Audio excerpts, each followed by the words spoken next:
back to Study with Vaishnavi Jha. So today we will be going through chapter light. So let's start with the chapter. See, light, if we talk about light, light क्या चीज़ है? So light is basically a form of energy. क्या है light? एक form of energy है जो कि enable करती है हमें जो भी हमारे आसपास हो रहा है उसको देखने के लिए. So it is nothing but a form of energy, right? Which enables us to see the objects clearly, जिसकी वजह से कि हम ऑब्जेक्ट्स को क्लियरली देख पाते हैं. See the objects clearly. Now see, जो भी हमारे आसपास हमें दिखता है लाइट की वजह से दिखता है. देखिए, लाइट के तरीके से बहुत टाइप ऑफ एनर्जीज होती हैं, जैसे कि हीट एनर्जी हो गया, केमिकल एनर्जी हो गया, मैकेनिकल एनर्जी हो गया, काइनेटिक एनर्जी हो गया, जिनका नाम आपने सुना होगा काफ़ी बार. जैसे 9th में आपने पढ़ा होगा काइनेटिक एनर्जी, पोटेंशियल एनर्जी, है ना. तो सुना होगा आपने नाम. तो वो जो आपके फॉर्म ऑफ एनर्जीज होती हैं बिल्कुल वैसी ही एक फॉर्म ऑफ एनर्जी लाइट भी होती है. करेक्ट है. अब इसके अंदर देखिए, लाइट के अंदर और क्या आता है. लाइट के दो फिनोमेना, बेसिकली इस चैप्टर में आपको क्या क्या पढ़ना है वो मैं आपको बताती हूँ. लाइट के दो फिनोमेना के बारे में आपको पढ़ना है. तो लाइट के बेसिकली 2 फिनोमेनन्स है, और वो जो 2 फिनोमेना है उसमें से आपको दोनों को करने के लिए आपको बेसिकली हम चैप्टर को हम 2 पार्ट्स में डिवाइड करते हैं. Now see, the first part is reflection and the other part is refraction, and these are the 2 phenomena that through which light goes through, and the behavior of light in single medium, the behavior of light into different mediums, both are different from each other. तो हम यही देखेंगे कि single medium में how light behaves, and अगर 2 या 2 से ज़्यादा मीडियम है तो लाइट कैसे बिहेव करती है, plus the effect of surface on the light, कि अगर सरफेस ऐसा है तो अगर सरफेस मान लो मिरर का है तो लाइट कैसे रिएक्ट करती है, अगर जो सरफेस है वो आपका 2 डिफरेंट मीडियम्स है तो लाइट कैसे रिएक्ट करती है. तो ये चीज़ें हम देखेंगे इस चैप्टर में. तो बेसिकली जब मैं ये चैप्टर कराती हूँ तो इसको हम 2 पार्ट्स में डिवाइड करते हैं, और 2 पार्ट्स में डिवाइड करके इस चैप्टर को पढ़ते हैं. फिर भी मैं आपको एक ब्रीफ आइडिया ज़रूर दूंगी रिफ्लेक्शन और रिफ्रैक्शन के बीच में, दोनों को अलग अलग करने से पहले, ताकि आपके दिमाग में एक कॉन्ट्रास्ट, एक डिफरेंस क्रिएट हो जाए दोनों के बीच में, जो हम इसमें पढ़ने वाले हैं. देखिए, रिफ्लेक्शन में क्या होता है, आपने एक चीज़ देखी शायद पढ़ी भी होगी 7th 8th क्लास में, that reflection is nothing but a bouncing back of light.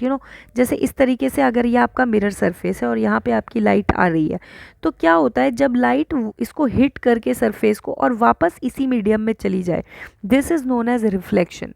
While what happens in refraction is that कि अगर ये आपका इंटरफेस है तो लाइट एक मीडियम में आई है, सपोज ये कोई मीडियम है आपका, लेट अस से it is air, right, and this medium is of water.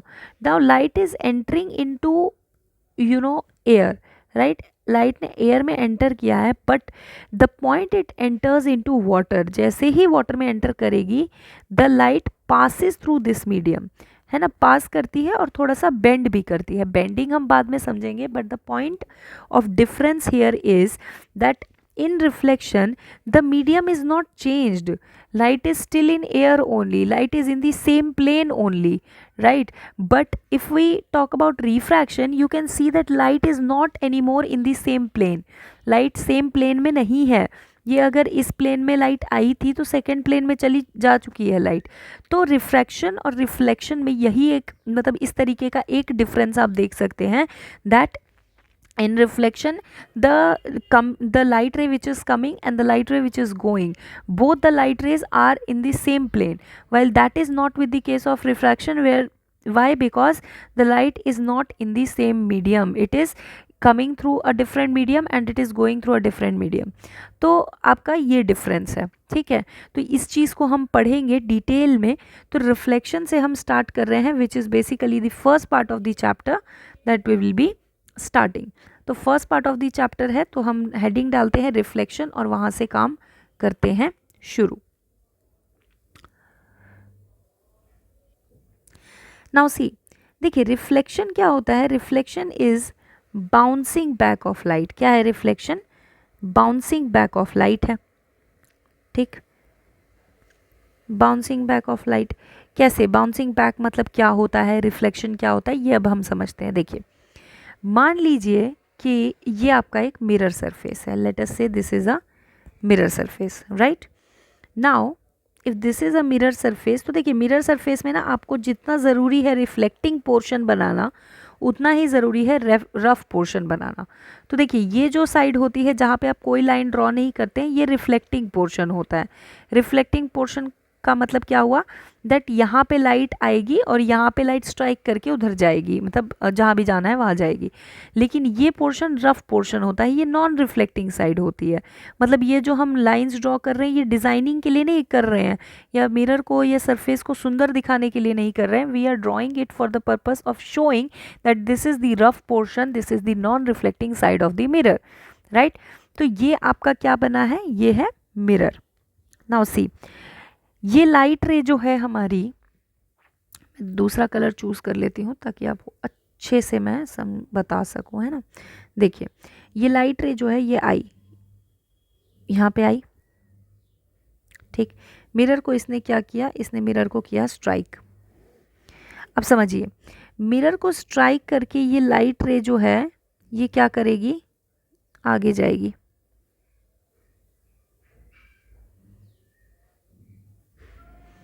अब देखिए ध्यान से समझिएगा, ये लाइट रे क्या हुआ था, ये लाइट रे आई थी और मिरर को स्ट्राइक करके ये लाइट रे चली गई, करेक्ट है।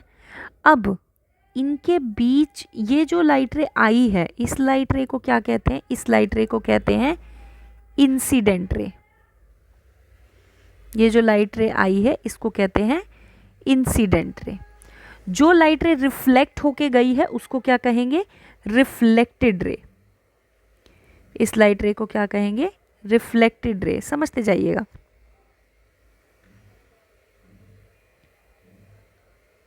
देखिए इंसिडेंट रे और रिफ्लेक्टेड रे। अब देखिए ध्यान से, अब देखिए ध्यान से, आपका यहाँ पे एक बनता है नॉर्मल। नॉर्मल समझिएगा बहुत ध्यान से क्या होता है। नॉर्मल क्या होता है, normal is the line which is perpendicular to the surface, जो कि इस सरफेस से क्या है, परपेंडिकुलर है, 90 डिग्री पर है। अब आप ये बात याद रखिएगा कि नॉर्मल जो होता है वो हमेशा सरफेस के परपेंडिकुलर होता है, उसके सीधा या टेढ़े होने का कोई कॉन्सेप्ट नहीं होता है। मतलब मैं क्या कहना चाहती हूँ, दैट बहुत बच्चों के दिमाग में ये मिसकंसेप्शन होता है, या वो चीज़ों को इस तरीके से इंटरप्रेट कर लेते हैं कि अगर ये मिरर सरफेस है, if this is the mirror surface, if this is the mirror surface, they interpret कि नॉर्मल हमेशा सीधा ही होगा, करेक्ट। बट ऐसा नहीं है, ये नॉर्मल बिल्कुल नहीं है। क्यों, क्योंकि इसका एंगल इसके साथ 90 डिग्री नहीं है। नॉर्मल क्या होगा, नॉर्मल तो वो लाइन होगी जिसका एंगल क्या होगा, 90 डिग्री होगा। यानी कि इस सरफेस के जो परपेंडिकुलर बनने वाली लाइन होगी ना, this line will be normal, ये होगी नॉर्मल। तो ये आपको बहुत ही ध्यान में रखना है that it doesn't matter whether the mirror surface is inclined to horizontal axis और not, but the normal in any case will be perpendicular to the surface, not to the horizontal line. इस line से कोई मतलब नहीं है कि normal आप सोचते हैं कि इससे परपेंडिकुलर होगा, हॉरिजॉन्टल लाइन से परपेंडिकुलर होगा, जबकि ऐसा नहीं है, सरफेस के परपेंडिकुलर होता है हमेशा नॉर्मल। ठीक है, तो ये चीज़ आपको क्या करना है, एकदम दिमाग में रखना है that normal is the line which is perpendicular to the mirror surface. तो परपेंडिकुलर है, ठीक है, हो गया ये आपका। अब ये क्या है, ये है नॉर्मल, ठीक। Incident ray, normal, reflected ray. अब देखिए, एक होता है एंगल ऑफ इंसिडेंस, एक होता है एंगल ऑफ रिफ्लेक्शन। इंसिडेंस कौन सा एंगल होता है, जो कि नॉर्मल और इंसिडेंट रे के बीच बनता है। तो I in the above figure is angle of incidence, right, and R in the above figure is the angle of reflection, correct. Now see, I is angle of incidence, R is angle of reflection, clear. Now next topic जो इसी diagram से related है, क्या है वो, laws of reflection. So now the next heading you can put is laws of reflection. देखिए notes की जहाँ तक बात है, तो अगर आप कहेंगे तो मैं PDF ज़रूर अवेलेबल कर दूंगी, यही इसी का जो मैं बना रही हूँ।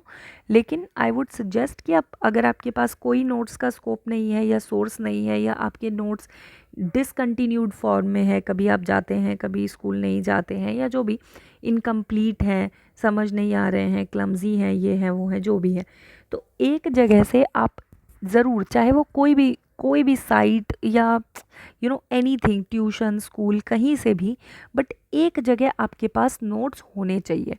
ठीक है, अगर आपके पास not in the form of PDF, don't rely on PDF. ठीक है, सिर्फ पीडीएफ पे रिलाई मत कीजिए, आप अपने पास हैंड रिटन आपके पास नोट्स होना चाहिए। क्योंकि जब आपके पास पेजेस होते हैं, जब आपके पास कॉपी पे रिटन मटेरियल होता है, it is more effective, anyway more effective than what you get in PDF. तो पीडीएफ पे रिलाई नहीं करेंगे। अगर आपके पास किसी फॉर्म में पीडीएफ है भी, तो आप उसको मतलब प्रिंट आउट्स के फॉर्म में निकाल लीजिए एंड देन रीड इट और study from it, but don't rely on PDF. तो इसीलिए मैं यहाँ पे नोट्स में बना रही हूँ, क्योंकि मुझे समझाना ही है, तो जाहिर सी बात है नोट्स बन ही जाएंगे। लेकिन अगर आप समझ रहे हैं और आप नोट्स भी बनाना चाहते हैं, तो मैं सजेस्ट करूँगी आप समझते समझते साथ साथ बना लीजिए। मेरी स्पीड इतनी है, मैं भी लिख रही हूँ, तो जाहिर सी बात है लिखने में जितनी स्पीड लगेगी उतनी ही यहाँ पे भी है। तो वो मेरा रहेगा कि अगर आप साथ साथ बनाएंगे तो आपको समझ में ज़्यादा आएगा, बाकी जैसा आप लोगों को ठीक लगे। अब देखिए, लॉज ऑफ रिफ्लेक्शन क्या कहता है। पहला लॉ क्या कहता है? पहला लॉ कहता है that angle i is always equal to angle r. what is the meaning of this? that whatever is the angle of incidence, let us say ये अगर मिरर सरफेस है और इस मिरर सरफेस का ये नॉर्मल है और लाइट रे आई है किसी एंगल 60 डिग्री पे, तो इसका मतलब जो लाइट रे वापस भी जाएगी ना, तो ये 60 डिग्री एंगल बनाते हुए ही निकलेगी। So angle of incidence is always equal to angle of reflection. This is the first rule or first law of reflection. Now what is the second law of reflection then? The second law of reflection is very interesting. It says that incident ray, reflected ray and normal, the incident ray, reflected ray and normal all lie in the same plane. What is the meaning of this? वही जो मैंने आपको समझाया था अभी थोड़ी देर पहले, कि अगर लाइट रे इस मिरर, ये आप मिरर देख रहे हैं, इस मिरर के ऊपर से लाइट रे आई है, तो दैट मीन्स इस मिरर के ऊपर ही लाइट रे वापस भी चली जाएगी। It will not enter into this medium, second plane में आएगी ही नहीं। तो बस इतनी सी बात जो है आपका लॉज ऑफ रिफ्लेक्शन कहता है। क्या कहता है? That angle of incidence will always be equal to angle of reflection and normal incident ray and reflected ray all lie in the same plane. You can see, यहाँ आप देख सकते हैं कि ये भी लाइन के ऊपर है इंसिडेंट रे, नॉर्मल भी लाइन के ऊपर है और रिफ्लेक्टेड रे भी लाइन के ऊपर है। तो बिल्कुल ये लॉ आपका इसको जस्टिफाई कर रहा है। Now this is all about reflection. Reflection के बारे में इतना काफ़ी है। अब आता है रिफ्लेक्शन कहाँ ऑब्जर्व किया जाता है। तो सी, रिफ्लेक्शन आप ऑब्जर्व करते हैं कहाँ पे? मिरर्स में। तो reflection is observed with the help of mirrors. तो मिरर आपको बहुत हेल्प करते हैं रिफ्लेक्शन ऑब्जर्व करने के लिए। सो नेक्स्ट टॉपिक जो हमारा होगा वो क्या होगा? जाहिर सी बात है मिरर होगा, तो मिरर हेडिंग डाल लेंगे। अब मिरर को समझते हैं। देखिए, मिरर को समझने के लिए देखिए, मिरर जो है वो बेसिकली दो टाइप के होते हैं, एक प्लेन, एक spherical. Plane mirror and spherical mirror. Now see, plane mirror का अगर मैं आपको इमेज बनाना बताऊं तो कैसे बनाना है? देखिए, प्लेन मिरर एकदम ऐसा होता है, स्ट्रेट ऐसा, ठीक है। अब आप देखिए, मिरर का मैंने आपको बताया कैसे बनाना है। एक साइड हमेशा रफ रहेगी जो कि नॉन रिफ्लेक्टिंग पोर्शन बताएगी, और एक साइड हमेशा प्लेन रहती है जो कि आपका रिफ्लेक्टिंग पोर्शन होता है। स्फेरिकल मिरर जाहिर सी बात है स्फेयर से निकाला गया होगा इस तरीके से। इसको मैं थोड़ा ढंग से बना लेती हूँ। ये आपका हो गया स्फेरिकल मिरर। नाउ सी, अगर इस स्फेरिकल मिरर को मैं कट कर दूँ, राइट, इसको मैं ऐसे कट कर देती हूँ, तो आपके दो टाइप के स्फेरिकल मिरर निकलते हैं, ठीक है। क्या क्या दो टाइप्स हैं स्फेरिकल मिरर के, वो देखेंगे। एक होता है ऐसा पोर्शन, जाहिर सी बात है एक आपका ऐसा पोर्शन होगा इस तरीके का, और दूसरा आपका जाहिर सी बात है ऐसा पोर्शन होगा, correct. Now see, if you know the bulged out portion, अगर जो आपका बल्ज्ड आउट पोर्शन है, ठीक है, या जो आउटवर्ड पोर्शन है, if outward portion is the reflecting one, outward portion of what, of sphere is the reflecting portion, then it is which kind of mirror, it is convex mirror। कैसा mirror है, convex mirror है। और अगर जो inward portion है, if inward portion of the sphere is reflecting, right, then it is concave mirror, जाहिर सी बात है, कॉनकेव मिरर। तो अगर आपका जो अंदर वाला पोर्शन है मिरर का वो रिफ्लेक्ट कर रहा है तो उसको कहते हैं कॉनकेव मिरर, यानी कि लाइट यहाँ आ रही होगी इस सरफेस पे, जो भी रिफ्लेक्शन होगा वो इस तरफ होगा इनवर्ड पोर्शन पे, और जब बाहर बल्ज्ड आउट पोर्शन पे लाइट आ रही है that means this is a convex mirror. Simple. Now ये यहाँ मैंने आपको डेफिनेशन भी बता दिया, सब बता दिया। Now see, let us study plane mirror in detail, थोड़ा सा डिटेल में जाएंगे और प्लेन मिरर को पढ़ने की कोशिश करेंगे। सी, हेडिंग डाल सकते हैं आप लोग, प्लेन मिरर। देखिए, प्लेन मिरर के बारे में नहीं पढ़ना हमें, प्लेन मिरर के बनाए हुए इमेजेस के बारे में पढ़ना है। तो प्लेन मिरर का क्या पढ़ेंगे हम, characteristics of image formed, characteristic देखेंगे जो इमेज बन रहा है उसकी। तो देखिए, if this is a plane mirror, right, अगर ये एक प्लेन मिरर है तो इस प्लेन मिरर के कुछ इमेजेस होंगी। प्लेन मिरर आप डेली अपने घर में देखते हैं, राइट, जो नॉर्मल शीशा आप देखते हैं उसी को प्लेन मिरर कहते हैं। तो देखिए, प्लेन मिरर में अगर ये आपका कोई ऑब्जेक्ट है, देखिए सबसे पहले तो ऑब्जेक्ट और इमेज की क्लैरिटी होना बहुत ज़रूरी है जीवन में, ठीक है। तो देखिए, अगर ये आपका एक ऑब्जेक्ट है, ऑब्जेक्ट क्या होता है, जो कि मिरर के सामने है, ठीक है, रिफ्लेक्टिंग साइड पे है ताकि वो अपनी इमेज को देख सके, तो that is known as object. अब इसकी जो इमेज फॉर्म होगी ये भी कुछ ऐसे ही फॉर्म होगी, correct, right. Now see, what my point is that जो भी आपका ऑब्जेक्ट होता है, ठीक है, जो भी आपका ऑब्जेक्ट होता है प्लेन मिरर में, उसकी जो भी हाइट होती है, राइट, वही हाइट किसकी होती है, इमेज की भी होती है। ये पॉइंट है कहने का, क्या पॉइंट है कहने का, कि जो हाइट ऑब्जेक्ट की होती है वही हाइट इमेज की होती है। And this is the first characteristic of image formed by plane mirror, that size of object will be equal to size of image, right? Now coming to second point, it is again not very difficult. Distance of the object from the mirror is always equal to the distance of image from the mirror. जो object का distance होगा ना mirror से,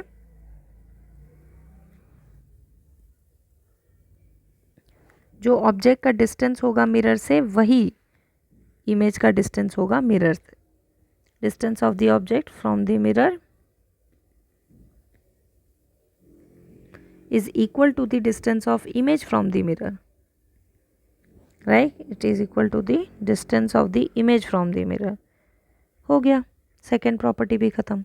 now coming to third property, तीसरी property पे आते हैं। तीसरी प्रॉपर्टी क्या है, बड़ी ही अच्छी प्रॉपर्टी है, ये आप देखते भी होंगे, आपने देखा भी होगा।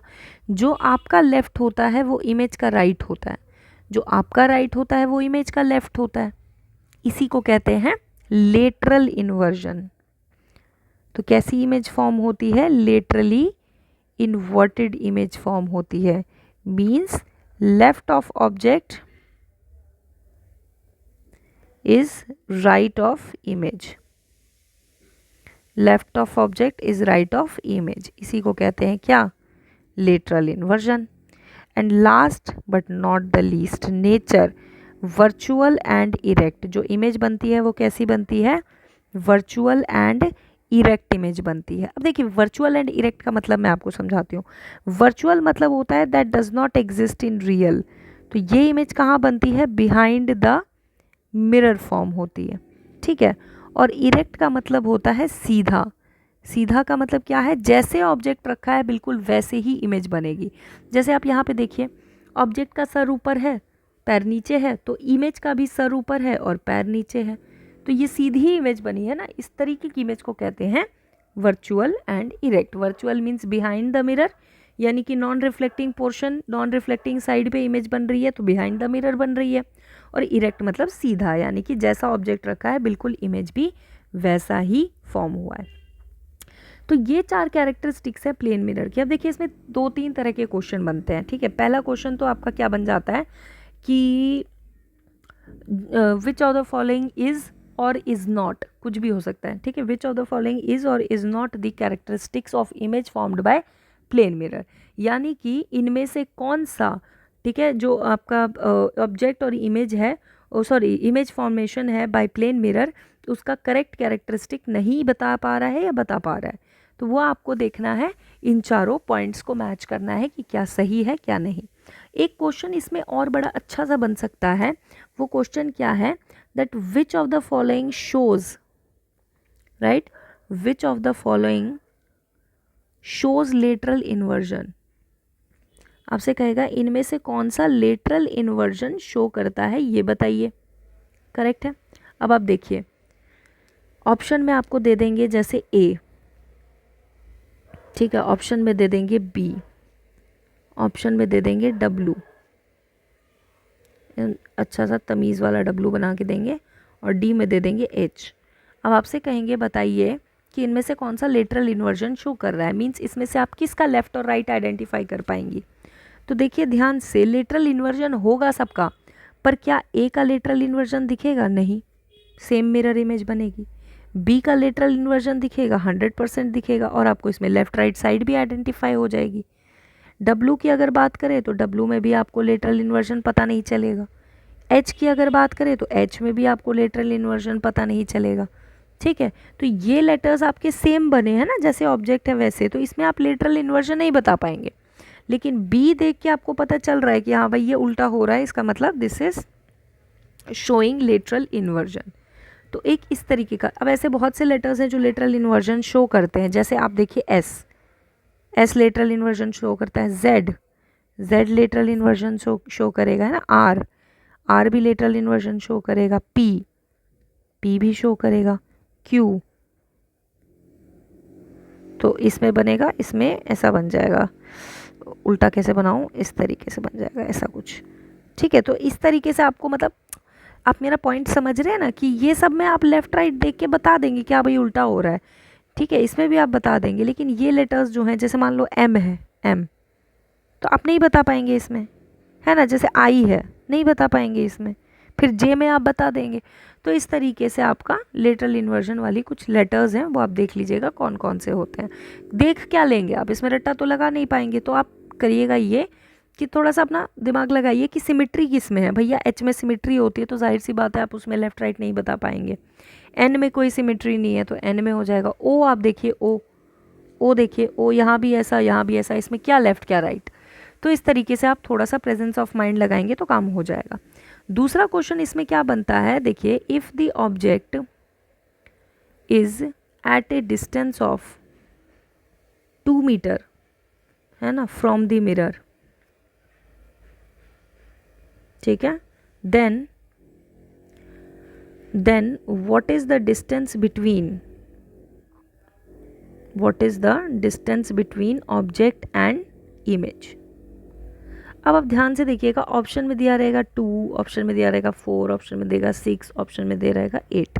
मुझे पता है 8 और 6 तो मैक्सिमम बच्चे नहीं मार्क करेंगे, लेकिन मैक्सिमम बच्चे क्या मार्क करेंगे, आंसर मार्क कर देंगे 2। लेकिन आपने क्या नहीं पढ़ा, जिन्होंने भी आंसर दिया 2 उन्होंने क्या नहीं पढ़ा, distance between object and image. Distance between image and mirror नहीं पूछा है, distance between object and image पूछा है। तो भाई अगर ऑब्जेक्ट जो है वो 2 मीटर के गैप पे है तो इमेज भी मिरर से 2 मीटर के गैप पे बनेगी। और डिस्टेंस किसका पूछा है, इमेज और ऑब्जेक्ट का, तो ये डिस्टेंस कितना है 4 है ना, तो आंसर विल बी 4 नॉट 2। तो इसीलिए आपको क्या ध्यान में रखना है, आपको ये ध्यान में रखना है that you have to read the question very carefully, आप उसमें कोई गलती नहीं कर सकते हैं। तो ये हो गया आपका क्या, प्लेन मिरर। इससे रिलेटेड और कोई खास क्वेश्चन मेरे दिमाग में फ़िलहाल तो नहीं आ रहा है, जैसे जैसे आते जाएंगे फिर हम उस हिसाब से डिस्कस करते जाएंगे। तो ज़्यादातर इससे क्वेश्चन प्लेन मिरर टॉपिक से अकेला ये क्वेश्चन निकल सकते हैं, 3 तरीके के क्वेश्चन निकल सकते हैं, ठीक है। 2 मैंने यहाँ बता दिए, एक डायरेक्ट कैरेक्टरिस्टिक में से भी आ सकता है। तो प्लेन मिरर हो गया। अब हम डिटेलिंग में पढ़ेंगे स्फेरिकल मिरर को, तो नेक्स्ट हेडिंग हम डालेंगे स्फेरिकल मिरर, राइट। तो आप नेक्स्ट हेडिंग डाल लीजिएगा spherical mirror and let's start with the topic. Now see, spherical mirror जो है इसको समझने के लिए ना आपको कुछ टर्म्स को समझने की बहुत ज़रूरत है। कुछ टर्म्स हम समझेंगे जो कि स्फेरिकल मिरर को पढ़ते वक्त हमें बार बार रिपीट होगा, तो हम पहले ही समझ लेते हैं ताकि हमें तब बार बार ना समझना पड़े, जाहिर सी बात है। तो हम एक काम करते हैं that I will draw a mirror here, I will mark the points here and I will explain it correspondingly. Now see, ये आपका हो गया कौन सा mirror, concave mirror, because the inward portion is reflecting, and this is convex mirror because the plane side is the bulged out portion. Now see, आपके दिमाग में एक चीज़ और आ सकती है कि क्या हमेशा रिफ्लेक्टिंग पोर्शन लेफ्ट में रखना है, तो हाँ लेफ्ट में रखना है। सी, ऐसा कोई रूल नहीं है, मतलब ऐसा कोई हार्ड एंड फास्ट रूल नहीं है कि आपको हमेशा रिफ्लेक्टिंग सरफेस लेफ्ट में रखना है, but you will have to do it for your ease, आपकी आसानी के लिए कह रही हूँ मैं, ठीक। क्यों ये चीज़ आपको डिटेलिंग में ना अभी थोड़ा देर में रे डायग्राम जब हम करेंगे तब आपको समझ में आएगा, अभी नहीं समझ में आएगा, बट फिलहाल आप सिर्फ बात मान के लेफ़्ट साइड में रखिए, फिर मैं आपको बता दूंगी कि क्यों लेफ़्ट साइड में रखना है, ठीक है। अब देखिए, सबसे पहला टर्म जो हम इसमें पढ़ेंगे वो है centre of curvature. The first term that we study is centre of curvature, और यहाँ लिखेंगे capital C. Now see, centre of curvature की पहले मैं आपको डेफिनेशन बताऊं। डेफिनेशन क्या होती है सेंटर ऑफ कर्वेचर की, इट इज द पॉइंट, ठीक है, it is the centre point of sphere from which the mirror is extracted. ये है सेंटर ऑफ कर्वेचर। मीन्स अगर अब मैं इसका स्फेयर बनाना चाहूँ तो कुछ ऐसा बनेगा, राइट। अगर मैं इसका स्फेयर बनाना चाहूँ तो कुछ ऐसा बनेगा। अब आप देखिए, इस स्फेयर का कुछ सेंटर रहा होगा सी, इस स्फेयर का कुछ सेंटर रहा होगा सी, बस इसी सेंटर को सेंटर ऑफ कर्वेचर कहते हैं। सेंटर ऑफ, अगर मान लो ये पूरा स्फेयर एक मिरर होता तो हम सेंटर ऑफ स्फेयर बोलते, लेकिन अब क्योंकि इस स्फेयर का एक पार्ट जो है वो मिरर है, ये पोर्शन नहीं है मिरर, सिर्फ इस सेंटर का एक पार्ट जो है वो मिरर है, तो इसीलिए हम सेंटर के स्फेयर के पोर्शन को कहते हैं कर्वेचर, और उस स्फेयर का जो सेंटर है उसे कहते हैं सेंटर ऑफ कर्वेचर। तो ये सेंटर ऑफ कर्वेचर हो गया, खत्म हो गई बात। नेक्स्ट देखिए कितना इजी है, रेडियस ऑफ कर्वेचर। अब आप अच्छे से जानते हैं कि रेडियस क्या होता है, सेंटर से सर्कल का जो डिस्टेंस होता है उसी को कहते हैं रेडियस। यहाँ पे भी वही है, it is nothing but distance between centre of curvature and mirror, centre of curvature and mirror, correct है। तो मिरर और सेंटर ऑफ कर्वेचर का जो ये डिस्टेंस है ना, इसी को कहते हैं आर, ठीक है। आर से इसको रिप्रेजेंट करेंगे हम, कैपिटल आर से। थर्ड पॉइंट आता है फोकस, और आप इसको प्रिंसिपल फोकस के नाम से भी जान सकते हैं, प्रिंसिपल फोकस, ठीक है। फोकस क्या होता है, देखिए फोकस की 2 डेफिनेशन होती है। एक तो आप समझिए सेंटर और मिरर के बीच का जो मिड पॉइंट है उसी को कहते हैं फोकस। सेंटर और मिरर के बीच का मिड पॉइंट जो है ना उसी को कहते हैं फोकस। तो एक डेफिनेशन क्या हो गई, it is the mid point of radius of curvature, correct है। Mid point of radius of curvature हुआ ना, क्योंकि सेंटर और मिरर के बीच के ही डिस्टेंस को रेडियस ऑफ कर्वेचर कहते हैं। तो रेडियस ऑफ कर्वेचर का मिड पॉइंट क्या हो गया, फोकस हो गया। Now what is the another definition is that, वो मैं आपको अलग से बना के दिखा देती हूँ, ये आपको रूल्स में समझ में आएगा, अभी सिर्फ आप सुनने के लिए समझ लीजिए कि जैसे लाइट रेज क्या होता है ना, जो दूर से आती है वो ऐसे आती है पैरेलल, तो मिरर को स्ट्राइक करके बहुत सारी लाइट रेज एक ही पॉइंट पे मीट करती हैं और उस एक ही पॉइंट को कहा जाता है फोकस। ठीक है, तो जो लाइट रेज इन्फिनिटी से आ रही होती है वो मिरर को स्ट्राइक करके एक पॉइंट पे मीट करती है, जिस पॉइंट पे मीट करती है उस पॉइंट को कहते हैं फोकस। ठीक है, the light rays coming from infinity which are coming parallel to principal axis, they after striking the mirror they meet at a point and that point is known as focus. अब ये क्या है, क्यों ऐसा होता है वो हम आगे देखेंगे, लेकिन फिलहाल के लिए एक और डेफिनेशन हमारे पास आ गई, that it is the point where light rays coming from infinity converge.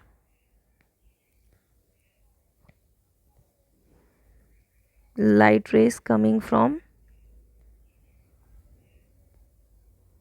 infinity converge or meet. Better word for meet is converge, right? तो ये आपका हो गया क्या, definition number 3, that is principal focus. ठीक है, अगर आपको ये नहीं याद आ रहा है या समझ आ रहा है तो आप थोड़ी देर रुक जाइए, बट अभी के लिए ये दिमाग में रखिए कि भाई सेंटर और मिरर का जो मिड पॉइंट है, यानी कि रेडियस ऑफ कर्वेचर का जो मिड पॉइंट है उसी को फोकस कहते हैं। It is more than enough for you. अब आ जाता है next definition is focal length. Next definition is what, focal length. देखिए फोकल लेंथ क्या है, बहुत ही सिंपल है। Focal length is distance between focus and mirror, distance between focus and mirror, that's it. Focus और mirror के बीच के gap को ही तो क्या कह रहे हैं, फोकल लेंथ कह रहे हैं। यानी ये जो गैप है इसी को क्या कह रहे हैं भाई, फोकल लेंथ कह रहे हैं, इसी गैप को फोकल लेंथ कह रहे हैं, दैट्स इट। ठीक है, अब इसके बाद आ जाता है नेक्स्ट डेफिनेशन, पोल। पोल क्या है, सेंटर ऑफ द मिरर या mid point of the mirror लिखिए। सेंटर में आप खुद ही कंफ्यूज हो जाएंगे, कभी बोलती है सेंटर सेंटर ऑफ कर्वेचर है, कभी बोलती है सेंटर, पोल है, क्या चल क्या रहा है। तो मिड पॉइंट ऑफ मिरर बोल लीजिए आप, mid point of the mirror is called pole. इसको पी से रिप्रेजेंट करते हैं, यानी कि ये आपका पोल हो गया, pole. Now next definition is principal axis. Principal axis क्या होता है, प्रिंसिपल एक्सिस क्या है, एक इमेजिनरी लाइन है, it is an imaginary line. और ये इमेजिनरी लाइन कहाँ कहाँ से पास करती है, passing through centre of curvature, focus and pole. C F और पी से पास होने वाली जो इमेजिनरी लाइन है, इसी इमेजिनरी लाइन को तो कहते हैं क्या, प्रिंसिपल एक्सिस। भैया ये इमेजिनरी लाइन है जिसको क्या कहते हैं, प्रिंसिपल एक्सिस कहते हैं।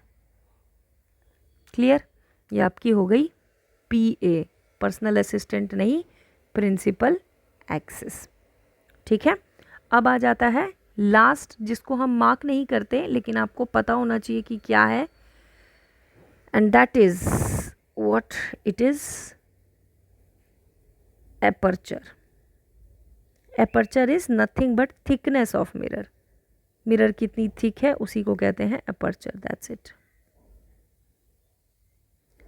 तो ये कुछ टर्म्स हैं जो आपको ऑब्वियसली डेफिनेशन के टर्म्स में पूछी जाए ऐसा बहुत रेयर होगा, बहुत रेयर है। ठीक है, क्योंकि 50 चीज़ें इस चैप्टर में पूछने के लिए, इतना बेसिक जाते तो नहीं है, बट आपके पास ऑब्वियसली एकदम प्योर नॉलेज होनी चाहिए कि क्या क्या चीज़ें हैं, क्या क्या टर्म्स हैं, तो वो हमने डिस्कस कर ली। Now you are good to go for what, for ray diagrams. तो अब हम स्टार्ट करेंगे रे डायग्राम्स, और उन रे डायग्राम्स के लिए हम करेंगे रूल्स। तो सबसे पहले जो अब हमारी हेडिंग होने वाली है वो है रूल्स फॉर रे डायग्राम्स। और सबसे पहले हम रूल्स करेंगे किसके लिए, कॉनकेव मिरर के लिए।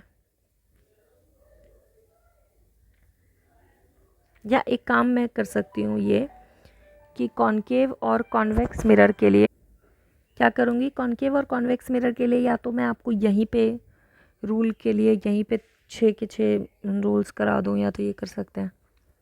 चलिए ठीक है, एक काम करते हैं, हम अलग अलग करने की जगह एक ही जगह रूल्स करते हैं, ठीक है। एक ही जगह रूल्स करते हैं और वो क्या करेंगे, हम एक लाइन ड्रॉ कर लेते हैं बीच में, ठीक है। अब इस तरफ लिख देते हैं कॉनकेव और इस तरफ लिख देते हैं कॉन्वेक्स, ठीक है। अब हम रूल्स करते हैं रे डायग्राम्स के लिए। नाउ सी, ओके, क्या कहते हैं रूल्स, देखिए रूल्स बताने के लिए पहले मैं मिरर बना ही लेती हूँ। देखिए जितने भी रूल्स आपको मैं कराऊंगी, 3 रूल्स हमें करने हैं, ठीक है। कॉनकेव में बेसिकली कॉनकेव के 3 रूल्स इंपॉर्टेंट है, बट कॉन्वेक्स भी देख लेंगे हम साथ साथ। तो सबसे पहले जब भी आपको रे डायग्राम बनाने के लिए बोला जाएगा तो आपका पहला काम क्या होगा, मिरर बनाना। अब मिरर बनाने में भी कुछ कुछ आपको ध्यान में रखनी है चीज़ें। क्या, आप मिरर ऐसा नहीं बनाएंगे, ठीक है, क्योंकि ऐसे मिरर का मतलब है इसका स्फेयर इतना सा है,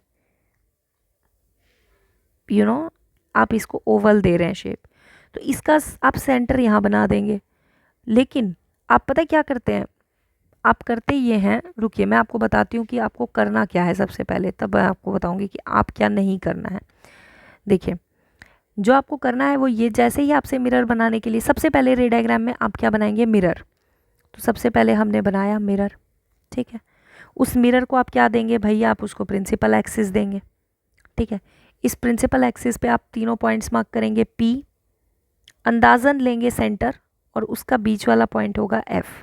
ये काम आपको करना है, ठीक है। लेकिन क्या काम आपको नहीं करना है वो ये है, आप जो गलती करते हैं वो ये कि आप एक तो मिरर बनाते हैं ऐसा जल्दी जल्दी में।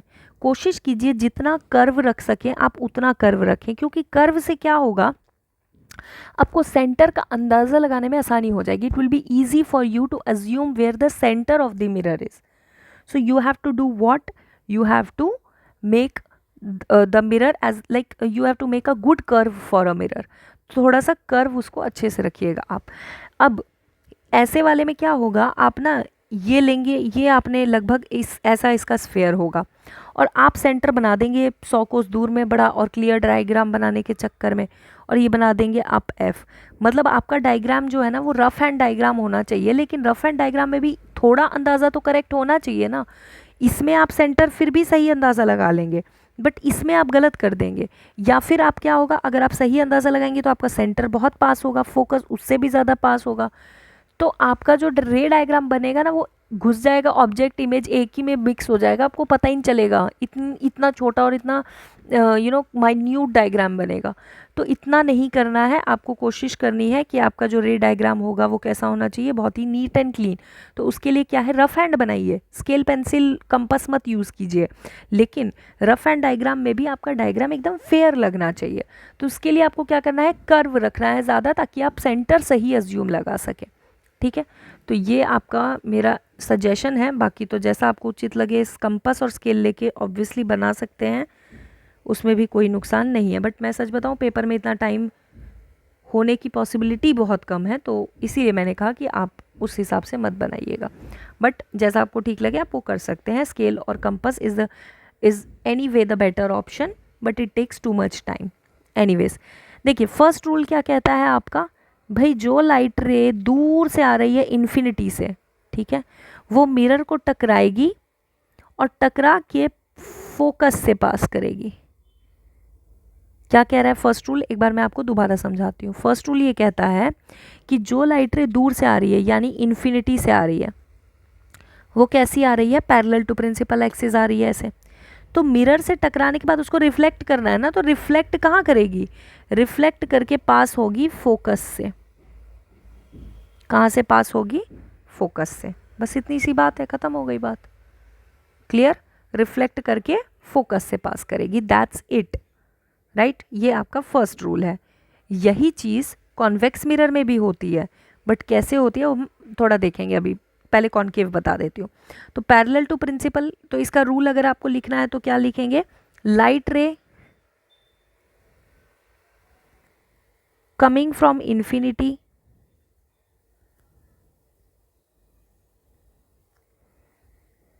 Parallel to principal axis will pass through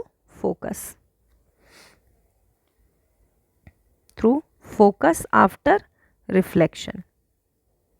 देखिए, रूल्स लिखने के आपको नंबर नहीं मिलेंगे, मैं सच बताऊं तो।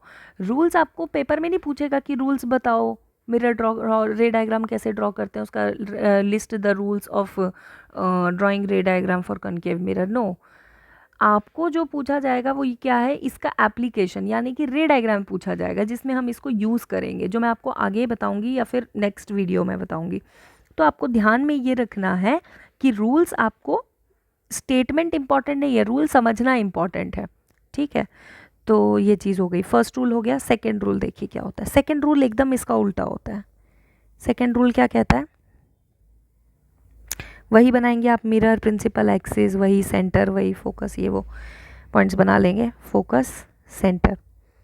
सेकेंड रूल इसका उल्टा है। उल्टा है मतलब, सेकेंड रूल कहता है कि अगर लाइट रे फोकस से पास कर रही है, ये अगर लाइट रे फोकस से पास कर रही है तो मिरर को स्ट्राइक करके ये कहाँ जाएगी, पैरेलल टू प्रिंसिपल एक्सिस जाएगी। That's it. रुकिए, थोड़ा सा ये गलत बन गया, इसको आपको ऐसे बना लेना चाहिए, ऐसा, ठीक है। तो क्या हुआ, लाइट रे जो पैरेलल टू प्रिंसिपल एक्सिस आ रही है वो मिरर को स्ट्राइक करके कहाँ जाएगी, पैरेलल। देखिए फर्स्ट रूल क्या था, जो light ray parallel to principal axis आ रही है वो फोकस से पास करेगी, जो रे फोकस से आ रही है वो पैरेलल टू प्रिंसिपल एक्सिस जाएगी। सिंपल ऑपोजिट रूल है, ठीक है। तो इसका रूल लिख लेंगे, क्या हुआ रूल, लाइट रे या light ray parallel to principal axis will pass through focus. oh I'm sorry, मैंने फर्स्ट रूल ही लिख दिया ना। Light ray coming from focus या light ray passing from focus will go parallel to principal axis after reflection. Yes, this is the second rule. Easy, no rocket science. Now see third rule इससे भी ज़्यादा simple है, मतलब निहायत ही simple rule है।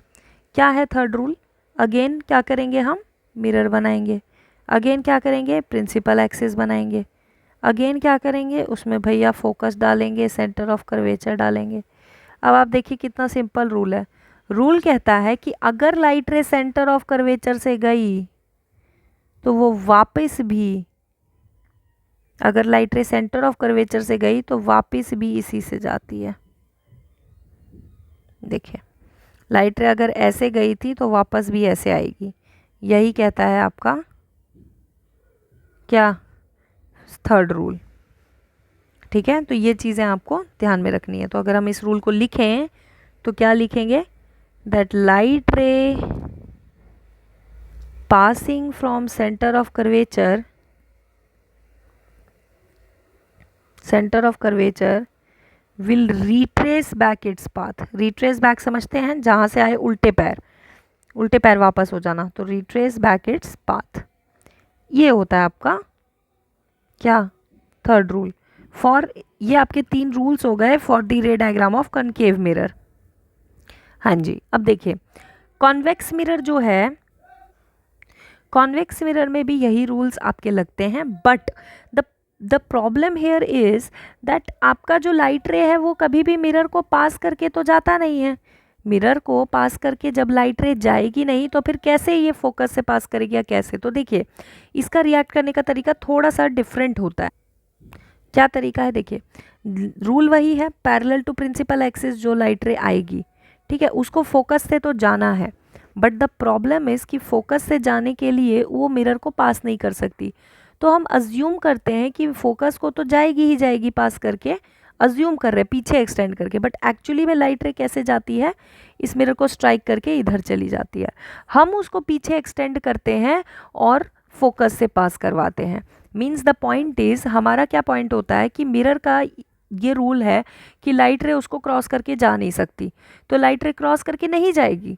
ठीक है, हमने जो लाइट रे पास करके गई है उसको पीछे एक्सटेंड किया तो देखा कि भैया फोकस से ही पास कर रही है, मींस दोनों रूल्स रह गए, लाइट को मिरर को पास भी नहीं करना पड़ा और लाइट रे को पीछे एक्सटेंड किया तो वो फोकस से भी पास कर रही है। तो ये होता है आपका कॉन्वेक्स मिरर में। ठीक है, क्या हुआ, कॉन्वेक्स मिरर में लाइट रे पैरेलल आई प्रिंसिपल एक्सिस के, मिरर को स्ट्राइक करके वो गई उसी मतलब फोकस से ही पास करनी थी, लेकिन हमने जिस डायरेक्शन में लाइट रे गई उसको हमने पीछे एक्सटेंड किया तो पता चला अच्छा ये फोकस से पास कर रही है। तो रूल वही है, बस क्या है कि कॉन्केव में फोकस से पास करती है एग्जैक्टली, इसके अंदर हम एक्सटेंड करते हैं और उसको फोकस से पास करवाते हैं। तो बाकी रूल सेम टू सेम यहाँ भी सेम ही आ जाता है। ठीक है, अब इसके अंदर अगर सेकेंड रूल आप लगाएं कि लाइट रे फोकस से आएगी तो कहाँ जाएगी, तो देखिए लाइट रे आएगी ऐसे कि लगेगा हमें कि फोकस से पास होगी, अगर ये मिरर से पास हो जाती तो हमको लगेगा कि फोकस से ही पास होती, तो लाइट रे आएगी एकदम ऐसे। ठीक है, कि अगर हम उसे एक्सटेंड करें तो ये लगे हमें कि फोकस से पास हो जाएगी, तो मिरर को स्ट्राइक करके लाइट रे कहाँ चली जाएगी, भाई वही रूल है, पैरेलल टू प्रिंसिपल एक्सिस। तो light ray coming through focus और which seems to be coming through focus will pass parallel to principal axis, बस ये चीज़ है इसके अंदर। ठीक है, नाउ सी, अब इसके अंदर क्या होगा, थर्ड रूल वही सेंटर ऑफ कर्वेचर वाला, but the point is that centre of curvature को पार करके कैसे, मतलब मिरर को पार करके कैसे सेंटर ऑफ कर्वेचर तक पहुंचेगी, तो नहीं पहुंचेगी। हम क्या अज्यूम करेंगे कि लाइट रे सेंटर ऑफ कर्वेचर से ही पास कर रही है, मतलब अगर जो लाइट रे आ रही है उसको हम एक्सटेंड करेंगे तो वो सेंटर ऑफ कर्वेचर से ही जाएगी, हम ऐसा अज्यूम करेंगे। ठीक है, और जो लाइट रे हमने अज्यूम करी, सॉरी माय फॉल्ट, यहाँ से मैं ऐसे बना देती हूँ, ये जो लाइट रे आई है हम अज्यूम करेंगे कि ये पार करके सेंटर ऑफ कर्वेचर से ही जाएगी, तो एक्चुअली में जब ये लाइट रे मिरर को स्ट्राइक करेगी तो ये वापस स्ट्राइक करके जैसे आई थी वैसे ही वापस चली जाएगी, ऐसे आई थी ऐसे ही वापस चली जाएगी। बस ये होता है किसमें, आपके कॉन्वेक्स मिरर में। रूल वही है, बस कॉन्केव में रियल में सेंटर ऑफ कर्वेचर या फोकस से पास करती है, कॉन्वेक्स में क्या होता है, इट सीम्स और it appears to be passing from that point because हम लाइट रे को एक्सटेंड करके वहाँ से पास करवाते हैं। तो बस ये है आपका रूल्स फॉर रे डायग्राम, इसको आप लोग रूल्स को नोट कर लीजिएगा। इसके बाद हमको करना है मिरर का ray diagram, which we will be doing probably in the next video which will be I think coming soon and I'll try to make it soon and yes, तो इसको आप एज ए नोट्स साथ में लिख भी सकते हैं, अगर आप कहेंगे तो मैं PDF भी अवेलेबल कर दूंगी, और आप अदरवाइज़ आप साथ साथ तो बना ही सकते हैं, स्क्रीनशॉट्स है, बहुत सारे तरीके हैं, तो आप उससे भी मैनेज कर सकते हैं। ठीक है, तो see you in the next video, bye bye, take care.